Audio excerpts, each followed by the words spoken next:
Wabarakatuh. Assalamualaikum warahmatullahi wabarakatuh. Selamat pagi, siang, sore, dan malam kepada Pak Safrizal. Saya Amar Ramadan dengan NIM 2003-081007 akan mempresentasikan terkait dengan laporan UAS e-commerce saya yang berjudul Perancangan, Rencana Bisnis, dan Evaluasi Aplikasi E-commerce, Amazon dan Shopee, serta pengembangan sistem e-commerce berkelanjutan.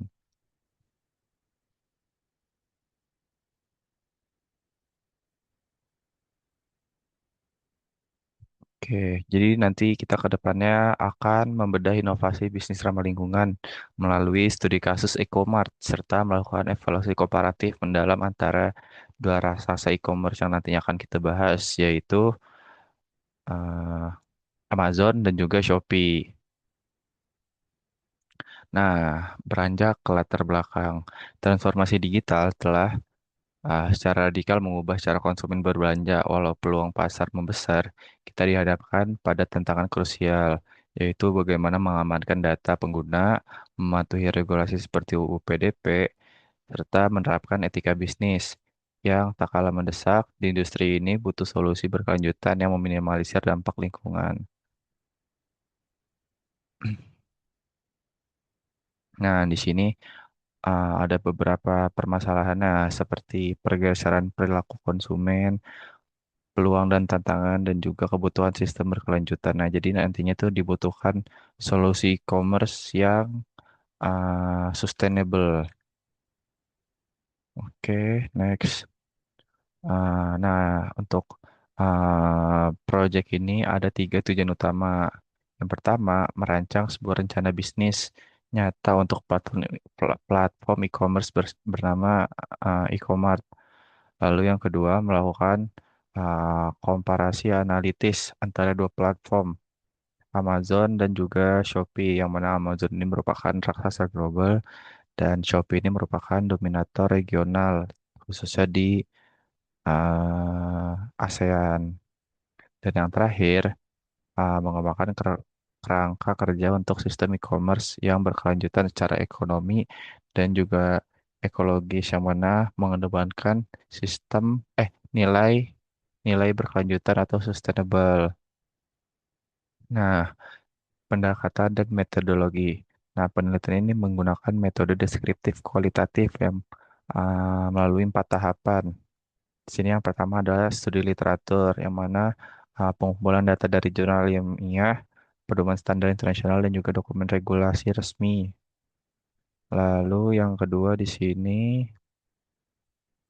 observasi, yaitu analisis langsung terhadap fitur UI UX dan juga layanan operasional pada aplikasi Amazon dan juga Shopee. Lalu yang ketiga di sini dokumentasi. Dokumentasi ini melakukan kebijak penelaahan kebijakan privasi, laporan perusahaan, serta hukum yang berlaku, yaitu UU Perlindungan Data Pribadi dan juga GDPR. Dan yang terakhir di sini analisis komparatif, yang mana membandingkan aspek regulasi, keamanan, etika, dan juga pengalaman pengguna untuk menarik kesimpulan.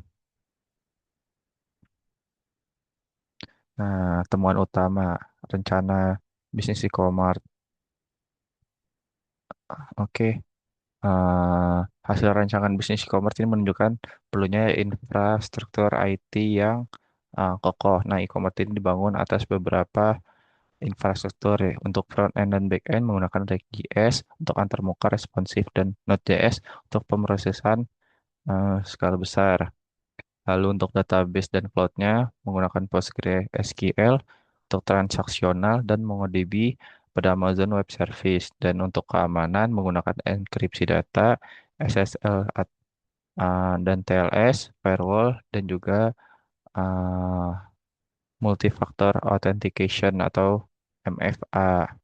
Nah, untuk operasional lah, pemasaran ini didorong oleh beberapa uh, faktor. Yang pertama digital marketing, yang mana akan dilakukan optimalisasi SEO, konten marketing edukatif, dan juga kampanye influencer. Lalu ada green logistik yang mana penggunaan kemasan daur ulang untuk mengurangi emisi jejak karbon atau zero waste. Lalu yang terakhir, integrasi multi courier yang mana pelacakan real time berkolaborasi dengan kurir kurir-kurir ternama. Jadi nanti logistiknya tuh aman dan cepat.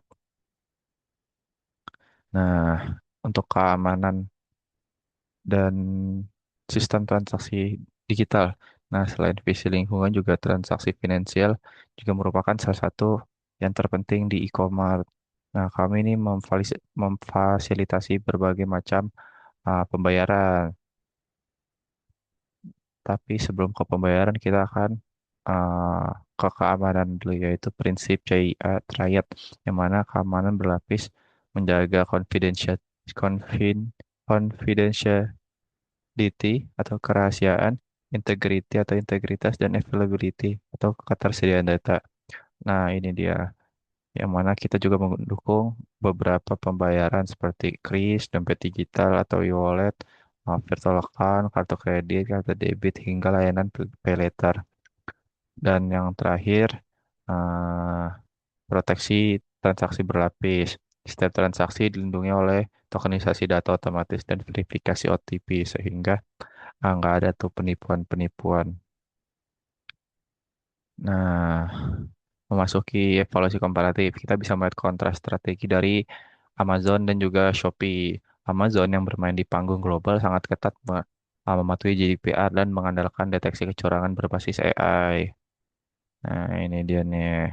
Amazon sangat baik uh, untuk fraud detection-nya juga. Terus juga transparansinya tinggi, walaupun katanya ada monopoli pasar karena memang sangat besar. Jadi orang pada mau jualan di Amazon karena memang pasarnya di situ. Dan juga untuk pengalaman UX-nya di sini ada AI recommendation dan juga UI-nya itu minimalis sehingga membuat nyaman bagi siapapun yang berbelanja di situ. Nah, sebaliknya kalau Shopee ini sangat memahami pasar-pasar Asia Tenggara. Terus juga Shopee ini mematuhi regulasi lokal. Kalau misalkan di Indonesia itu UU PDP dan juga UU ITE. Uh, Shopee juga ini bertujuan untuk apa ya memajukan UMKM dan juga rentan terhadap isu produk tiruan karena memang basisnya mereka banyak dari apa ya barang-barang yang dijual di Shopee adalah barang-barang dari Cina dan juga pendekatan UX yang digamifikasi sehingga fokusnya ini lebih ke UMKM lokal. Jadi pembelinya juga merasa berinteraksi langsung. Jadi berasa ikut belanja. Oke, next. Nah, kalau misalkan kita visualisasiin dominasi mereka, Amazon tuh hampir menyentuh nilai sempurna untuk infrastruktur eh ya untuk infrastruktur IT-nya tuh 95%. Dan kepatuhan globalnya juga eh, Amazon ini juga sangat-sangat patuh. Nah, Shopee juga nggak kalah saing. Mereka tuh menguasai metrik-metrik keterlibatan dalam penggunaan gamifikasi dan juga promosi. Hal ini membuktikan bahwa tidak ada satu strategi yang absolut atau pakem yang benar-benar harus digunakan dalam pembuatan atau pengembangan e-commerce karena memang masing-masing e-commerce ada strateginya masing-masing untuk menjadi e-commerce terbaik versi mereka masing-masing. Lalu uh, Amazon ini pokoknya mendominasi nih mutlak pada infrastruktur regulasi global dan juga algoritma cerdas dengan Shopee melalui interaksi promo ada live shopping ada game-game di Shopee main apa tuh tanam tanam pohon di Shopee dan lain sebagainya. Nah, rekomendasi strategis dari analisa yang telah dilakukan sebelumnya, saya mengajukan 3 rekomendasi strategis nih bagi para pelaku industri. Pertama, jadikan perketat proteksi data, implementasi keamanan tingkat tinggi secara proaktif yang sejalan dengan regulasi ketat perlindungan konsumen seperti UU PDP. Jadi, jadikan kepatuhan pada privasi data sebagai fondasi karena E-commerce tuh banyak menyimpan data-data pengguna atau pembeli. Jadi kalau misalkan kita fondasi keamanan itu lemah, akan membuat eh, customer tuh nggak percaya, jadi menurunkan kepercayaan customer. Lalu harus mulai nih terapkan green business. Jadi harus mulai transisi menuju green e-commerce karena konsumen modern nih banyak yang peduli dengan lingkungan. Jadi kita harus mengadopsi operasional bisnis yang meminimalkan jejak karbon dan juga limbah kemasan. Jadi keberlanjutan ini adalah nilai tambah jangka panjang karena e-commerce itu kan nggak cuma 1 2 tahun, tapi kan harapannya adalah terus lanjut. Jadi keberlanjutan ini yang akan jadi salah satu pilar juga.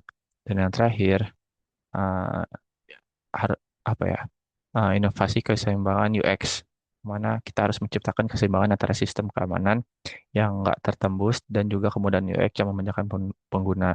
Nah, padukan keamanan sistem yang solid layaknya Amazon dengan fleksibilitas dan interaktivitas Artamulka seperti Shopee. Jadi kayak ah, antara mukanya tuh apa ya, fleksibel dan juga interaktif, tapi nggak ribet kayak Amazon.